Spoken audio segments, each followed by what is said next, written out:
नमस्ते. ग्रामोदय विचार माध्यमातून मी रमेश मुकादम.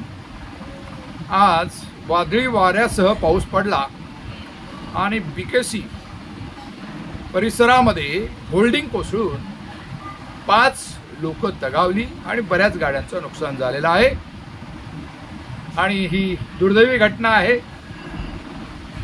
मुंबई परिसर आणि मुंबईमध्ये जे अनधिकृतपणे होल्डिंग्स मोठमोठे लागले जातात आणि त्यामुळे नागरिकांचं जीव धोक्यात येतं आणि त्यामुळे दुर्दैवी घटना झाली.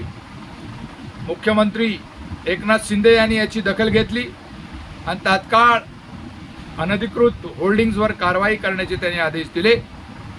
तसेच मृत झालेल्या व्यक्तींना 5 लाखाची मदत शासनातर्फे देण्यात केलेली आहे.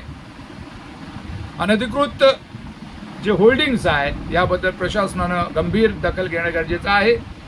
मग MMRD परिसरामध्ये देखील अशा प्रकारे अनधिकृत होल्डिंग्स आहेत, मोठमोठ्या इमारती आहेत आणि वादळी वारासह ज्या वेळेला अशी नैसर्गिक घटना घडते त्यामुळे किती नुकसान होऊ शकतं याची पुनरावृत्ती होणार नाही याची दखल शासनाने या प्रशासनाने घ्यावी.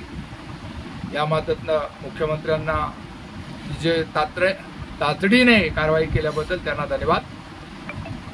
याबद्दल आपलं म्हणणं काय याबद्दल कमेंट्स करा आणि माझा व्हिडिओ आवडला तर लाईक करून सबस्क्राईब करा. जय हिंद, जय महाराष्ट्र, जय भारत.